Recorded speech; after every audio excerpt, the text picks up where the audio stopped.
ఇళ్ళలో పని చేసి ఇంకా అట్లా కొన్ని రోజులు చేయగానే నాకు చిన్న ఏజ్లోనే సంబంధం కుదిరింది. 16 ఏళ్ళకి పెళ్ళి అయిపోయింది. 16 ఏళ్ళకి పెళ్లి చేశారు. ఇంకా పెళ్లి చేసినాక ఊరు వెళ్ళినాం. పెళ్ళి అయినాక ఊరు వెళ్తే ఏం చేయకపోయేవాడు మేడం. ఏం చేయకపోయేది. అప్పుడు ఏం చేయకుండా అంటే వర్క్ ఇయ్యరు కదా, మంచి చూసుకుంటాడు పిల్లని, తల్లిదండ్రులు చూసే ఇస్తారు కదా, అలా ఎలా ఇచ్చారు అసలు? తెలియకుండా కూడా కాదు మేడం. నాకు మా అమ్మ వాళ్ళ ఇంటికి చూడడానికి వెళ్ళినప్పుడు కూడా ఆయన తాగుతాడు, ఏం పని చేయడని చెప్పిరట కూడా వేరే వాళ్ళు. అయినా కానీ ఇచ్చింది. ఎందుకంటే పెళ్ళి అయితే మారుతారు కదా, చేసుకుంటారు కదా, బతారు కదా వాళ్ళే. ఆడపిల్లలు ఉన్నారు, తొందరగా పెళ్లి చేసి పంపించేయడం బెస్ట్ కదా. ఆడపిల్లలు ఎక్కువ రోజులు ఉంచుకోవద్దుగా, ఉంటుంది కదా మేడం విలేజ్లో అట్లనే. ఆడపిల్లలు ఎక్కువ రోజులు ఉండొద్దు, పెళ్లి చేసి చేయాలి తొందరగా. ఒక ఏజ్ వచ్చిందంటే పెళ్లి చేయాలని చెప్పేసి ఇక 16 ఏళ్ళకి పెళ్లి చేసేసారు. ఇక ఆయన అయితే ఏం పని చేయకపోయేది మేడం. అప్పుడు మీ అమ్మ పెళ్లి తర్వాత కష్టాలు తప్పుతాయిన బిడ్డకి కొంచెం మంచి చూసుకుంటాడు అల్లాడు అని ఎక్స్పెక్టేషన్ తోటి పెళ్లి చేశారు. సో పెళ్లి తర్వాత ఏమైనా మారిందా జీవితం? ఏం మారలేదు మేడం, ఇంకా అంతకంటే ఎక్కువ అయిపోయింది. పెళ్ళైనాక కూడా ఏం మారలేదు. అంతే, నేనే ఆ పెళ్ళి కాకముందుకు నేను కష్టాలు పడ్డా, పెళ్ళైనాక కూడా నేనే అన్ని. ఆ చిన్న ఏజ్లో అసలు ఏందో తెలియని వయసులో కూడా కష్టాలు తప్పలేగా, ఇప్పుడు కూడా తప్పలేదు. పెళ్ళైనా కూడా అంతే, నేను ఒక్కదాన్ని పనిచేసి పోషించేవాడిని, ఆయనను పోషించేవాడిని, నేను బతికేదాన్ని. అంతల్లే మళ్ళా మాకు బాబుకు కూడా ఓసారి నేను ఇంట్లో ప్రెగ్నెంట్తో ఇంట్లో ఉన్నప్పుడు చేసుకోనికే నాకు కుదరదు కదా మేడం. అంటే నాకు 9th మంత్ ఉన్నదాకా పని చేసిన నేను. 9th మంత్ పడ్డాకనే పని చేయలేదు నేను. తర్వాత కూడా బాబు పుట్టినాక కూడా కొంచెం ప్రాబ్లమే అయ్యిందనమాట. ఎందుకంటే తెచ్చిపెట్టే వాళ్ళే లేరు కదా మేడం. ఆయన ఏం చేయకపోయేవాడు, తాగేవాడు, తిరిగేవాడు, ఏం పనికి వెళ్ళి తీసుకొచ్చి అయిపోయేది.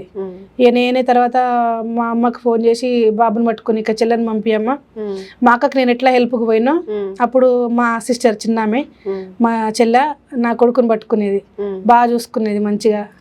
మా బాబుని ఎత్తుకొని మా బాబుకి పాలు పట్టించడం కానీ అట్లా చిన్న పిల్ల కానీ వదిలేసి పనికోయేదని. పనికోయి ఇక సంపాదించుకున్నదని. ఇక తర్వాత వాడు కొంచెం పెద్దగైనాక స్కూల్లో వేసి కూడా పనికి వెళ్ళేవాడు. ఊర్లో ఉన్నప్పుడు కూడా నాకు రాని పని కూడా నేర్చుకొని చేసిన. కూలి అంటే గడ్డి వీకడం, చెట్లల్లో తోటలు ఉంటాయి కదా, బత్తాయి తోటలు కానీ ఏవైనా కానీ గడ్డి వీకడం, పత్తేరడం, వరిచేను కొయ్యడం అన్నీ. అవి లేనప్పుడు ఎండాకాలంలో ఇక చాలా అంటే ఇదే వాళ్ళ సేమ్ లేబర్ పని కూడా పోయేదాన్ని. అన్ని పనులు చేసిన మేడం. ఒక పని చేసిన ఒక పని చేయలేను కాదు, నాకు తెలిసి మొత్తం అన్ని పనులు ఆల్మోస్ట్ లేబర్ పనితో సహా అన్నీ చేసుకున్నాను. ఎందుకంటే గడవాలి కదా, ఇల్లు గడవాలి కదా.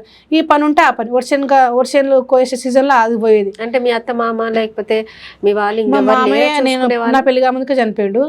మా అత్తయ్య వాళ్ళు ఉన్నారు, కానీ వాళ్ళు ఏంటంటే ఈయన ఏం చేయడు కదా మేడం.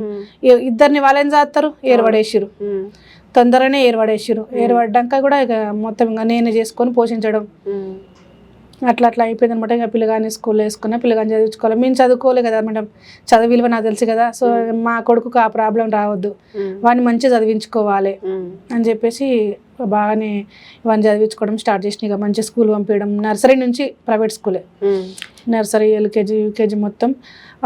10th క్లాస్ అయిందాక ఫస్ట్ అయితే ఊర్లో ఒక నర్సరీ ఎల్కేజీ చదివిండు. తర్వాత సిటీకి వచ్చేసినాం.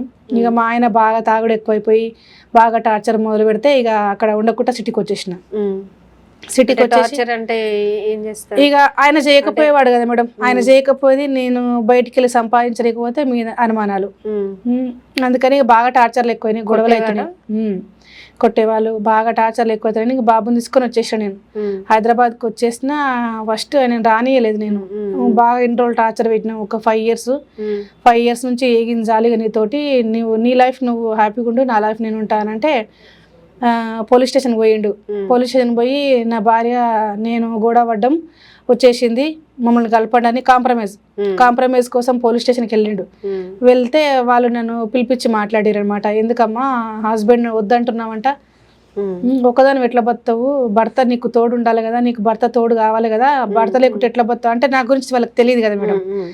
తెలియకుంటే ఎట్లా బతావు నువ్వు భర్త లేకుంటే అంటే, బతకడం నేను బతాను సార్, నేను ఆల్రెడీ ఫస్ట్ నుంచి బతున్నా, ఆయన సహాయం నాకు రాదు, నా సహాయం కోసం ఆయన వచ్చిండు.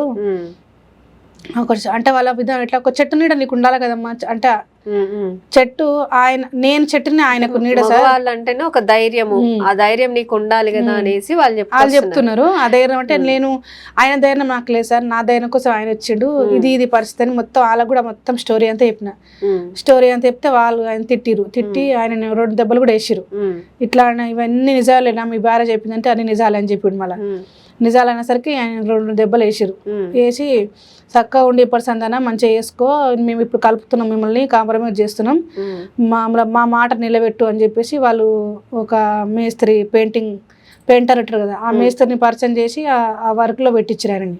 పోలీసులే పెట్టించారు.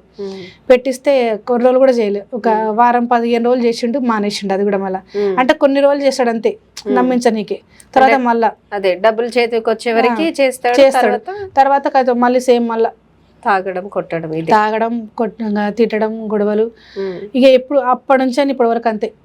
ఏం చేసింది లేదు, మొత్తం అన్ని నేనే చూసుకుంటా, అన్ని ఆల్మోస్ట్ అన్ని. పిల్లగాడు ఫస్ట్ క్లాస్ నుంచి అయినా ఇప్పుడు 10th అయిపోయింది, ఇంటర్ అయిపోయింది, మొత్తం నేనే ఫీజులు కట్టుకుంటా.